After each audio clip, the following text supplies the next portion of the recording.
KaraokeBooks. The War of the Worlds. Written by Herbert George Wells. Chapter 20. The Days of Imprisonment. The arrival of a second fighting machine drove us from our peephole into the scullery, for we feared that from his elevation the Martian might see down upon us behind our barrier. At a later date we began to feel less in danger of their eyes, for to an eye in the dazzle of the sunlight outside our refuge must have seemed a blind of blackness, but at first the slightest suggestion of approach drove us into the scullery in heart-throbbing retreat. Yet, terrible as was the danger we incurred, the attraction of peeping was for both of us irresistible.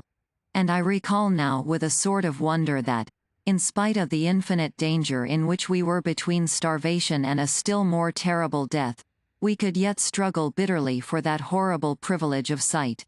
We would race across the kitchen in a grotesque way between eagerness and the dread of making a noise, and strike each other, and thrust and kick, within a few inches of exposure.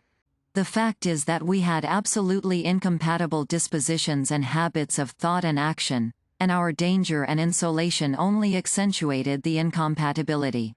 At Halliford I had already come to hate the curate's trick of helpless exclamation, his stupid rigidity of mind.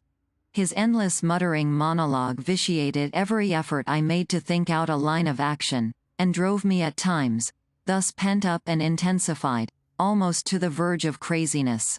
He was as lacking in restraint as a silly woman. He would weep for hours together, and I verily believe that to the very end this spoiled child of life thought his weak tears in some way efficacious. And I would sit in the darkness unable to keep my mind off him by reason of his importunities. He ate more than I did, and it was in vain I pointed out that our only chance of life was to stop in the house until the Martians had done with their pit, that in that long patience a time might presently come when we should need food. He ate and drank impulsively in heavy meals at long intervals. He slept little. As the days wore on, his utter carelessness of any consideration so intensified our distress and danger that I had, much as I loathed doing it, to resort to threats, and at last to blows. That brought him to reason for a time. But he was one of those weak creatures full of shifty cunning, who face neither God nor man, who face not even themselves, void of pride, timorous, anemic, hateful souls. It is disagreeable for me to recall and write these things, but I set them down that my story may lack nothing. Those who have escaped the dark and terrible aspects of life will find my brutality, my flash of rage in our final tragedy, easy enough to blame. For they know what is wrong as well as any, but not what is possible to tortured men. But those who have been under the shadow, who have gone down at last to elemental things, will have a wider charity. And while within we fought out our dark, dim contest of whispers, snatched food and drink, and gripping hands and blows, without, in the pitiless sunlight of that terrible June, was the strange wonder, the unfamiliar routine of the Martians in the pit. Let me return to those first new experiences of mine. After a long time I ventured back to the peephole, to find that the newcomers had been reinforced by the occupants of no fewer than 3 of the fighting machines. These last had brought with them certain fresh appliances that stood in an orderly manner about the cylinder. The second handling machine was now completed, and was busied in serving one of the novel contrivances the big machine had brought. This was a body resembling a milk can in its general form, above which oscillated a pear-shaped receptacle, and from which a stream of white powder flowed into a circular basin below. The oscillatory motion was imparted to this by one tentacle of the handling machine.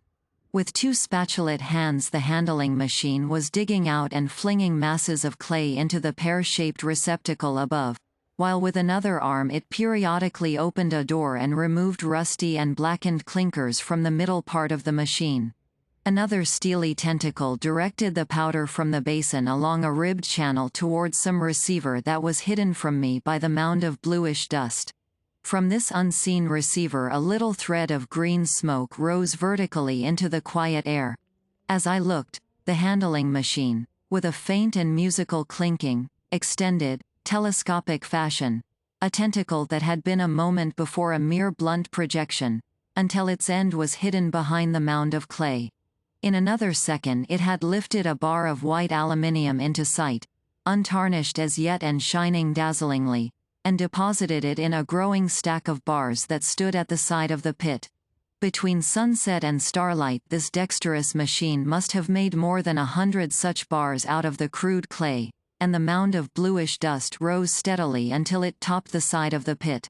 The contrast between the swift and complex movements of these contrivances and the inert, panting clumsiness of their masters was acute, and for days I had to tell myself repeatedly that these latter were indeed the living of the two things. The curate had possession of the slit when the first men were brought to the pit. I was sitting below, huddled up, listening with all my ears. He made a sudden movement backward, and I, fearful that we were observed, crouched in a spasm of terror. He came sliding down the rubbish and crept beside me in the darkness, inarticulate, gesticulating, and for a moment I shared his terror. His gesture suggested a resignation of the slit, and after a little while my curiosity gave me courage, and I rose up, stepped across him, and clambered up to it. At first I could see no reason for his terror. The twilight had now come, the stars were little and faint, but the pit was illuminated by the flickering green fire that came from the aluminium making. The whole picture was a flickering scheme of green gleams and shifting rusty black shadows, strangely trying to the eyes. Over and through it all went the bats, heeding it not at all. The sprawling Martians were no longer to be seen, the mound of blue-green powder had risen to cover them from sight, and a fighting machine, with its legs contracted, crumpled, and abbreviated, stood across the corner of the pit. And then, amid the clangor of the machinery, came a drifting suspicion of human voices, that I entertained at first only to dismiss. I crouched, watching this fighting machine closely, satisfying myself now for the first time that the hood did indeed contain a Martian. As the green flames lifted I could see the oily gleam of his integument and the brightness of his eyes. And suddenly I heard a yell, and saw a long tentacle reaching over the shoulder of the machine to the little cage that hunched upon its back. Then something struggling violently, was lifted high against the sky, a black, vague enigma against the starlight. And as this black object came down again, I saw by the green brightness that it was a man. For an instant he was clearly visible. He was a stout, ruddy, middle-aged man, well-dressed. 3 days before he must have been walking the world, a man of considerable consequence. I could see his staring eyes and gleams of light on his studs and watch chain. He vanished behind the mound, and for a moment there was silence. And then began a shrieking and a sustained and cheerful hooting from the Martians. I slid down the rubbish, struggled to my feet, clapped my hands over my ears, and bolted into the scullery. The curate, who had been crouching silently with his arms over his head, looked up as I passed, cried out quite loudly at my desertion of him, and came running after me. That night, as we lurked in the scullery, balanced between our horror and the terrible fascination this peeping had, although I felt an urgent need of action, I tried in vain to conceive some plan of escape. But afterwards, during the second day, I was able to consider our position with great clearness. The curate, I found, was quite incapable of discussion. Strange terrors had already made him a creature of violent impulses, had robbed him of reason or forethought. Practically he had already sunk to the level of an animal. But, as the saying goes, I gripped myself with both hands. It grew upon my mind, once I could face the facts, that, terrible as our position was, there was as yet no justification for absolute despair. Our chief chance lay in the possibility of the Martians making the pit nothing more than a temporary encampment. Or even if they kept it permanently, they might not consider it necessary to guard it, and a chance of escape might be afforded us. I also weighed very carefully the possibility of our digging a way out in a direction away from the pit. But the chances of our emerging within sight of some sentinel fighting machine seemed at first too great. And I should have had to do all the digging myself. The curate would certainly have failed me. It was on the third day, if my memory serves me right, that I saw the lad killed. It was the only occasion on which I actually saw the Martians feed.